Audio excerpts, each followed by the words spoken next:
نحمده ونصلي على رسوله الكريم أما بعد فأعوذ بالله من الشيطان الرجيم بسم الله الرحمن الرحيم إن الله يأمر بالعدل والإحسان وإيتاء الزكاة وينهى عن الفحشاء والمنكر والبغي يعظكم لعلكم تذكرون صدق الله العظيم محترم अमीर शरीयत सदर इजलास मोहतरम मेहमानान खुसूसी मेहमान मोहतरम उलामाए किराम हाजिरिन আমাকে হুকুম করা হয়েছে তাই আমি আপনাদের সম্মুখে দাঁড়িয়েছি। এত মূল্যবান সময় আমার পক্ষে আর খরচ করা মোটেই সমীচীন নয়। দায়িত্ব হিসাবে হুকুম পালনার্থে যেহেতু দাঁড়িয়েছি একটি আবেদন রাখব। হযরত শেখ বদরপুরি রহমতুল্লাহ আলাইহি ইমারত কায়েম করেছেন এবং সমস্ত উত্তর পূর্ব ভারতের মধ্যে শরঈ জীবন ব্যবস্থা প্রতিষ্ঠিত করার জন্য তার আমরণ চেষ্টা করে গিয়েছেন। এই যে অবস্থা, আমরা প্রকৃতপক্ষে ইসলামের যে পদ্ধতি সেটা আমাদের জীবনে রূপায়িত করছি না। বিশেষ করে আমি একটি বিষয় সম্পর্কে আলোকপাত করছি, সেটা হলো দাম্পত্য জীবন।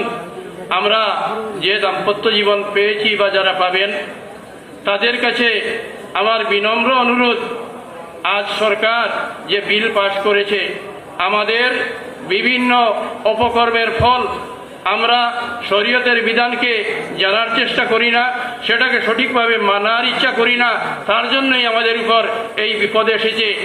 যে যুবক ভাইরা সংসার জীবন প্রতিষ্ঠিত করেছেন তারা আমার জীবনে দেখেছি অনেকে তালাক দেন এবং তালাক দেওয়ার প্রসঙ্গ সেটা আমরা জীবনের অভিজ্ঞতাতে দেখেছি মানুষ অত্যন্ত রাগের বশীভূত হয়ে তালাক দেন। এই যে তালাক শরীয়তের মধ্যে কি জন্য এসেছে, নবী করিম সাল্লাল্লাহু আলাইহি ওয়াসাল্লাম বলেছেন, আবগাযুল হালালে ইলাল্লাহি আত-তালাক, সবচেয়ে নিকৃষ্ট হালাল বস্তু তালাক। এই তালাক শরীয়তের বৈধ যে একটি ব্যবস্থা, সেই ব্যবস্থা কি কারণে আল্লাহ পাক দিয়েছেন সেটা লম্বা আলোচনা। আমি এই কথাটাই আবেদন রাখতে চাই, যারা তাদের স্ত্রীকে তালাক দেন তারা মনে মনে নিজেকে মনে করেন অনেক ক্ষমতার অধিকারী, তাদের কাছে এত শক্তি এত ক্ষমতা, তারা যা ইচ্ছা তা করতে পারেন। কিন্তু জেনে রাখবেন, যারা স্ত্রীকে যে মুহূর্তে তালাক দেবেন সেই মুহূর্তেই তার সমস্ত ক্ষমতাকে হারিয়ে ফেলেন। আমরা এইভাবে ক্ষমতার থেকে একেবারে শূন্য অবস্থায় পড়ার এই বিপদ হলো তালাক।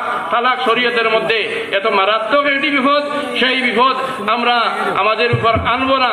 ওমা আলাইনা ইল্লাল বালাগ ওয়া আখিরু দাওয়ানা আলহামদুলিল্লাহি রাব্বিল আলামিন।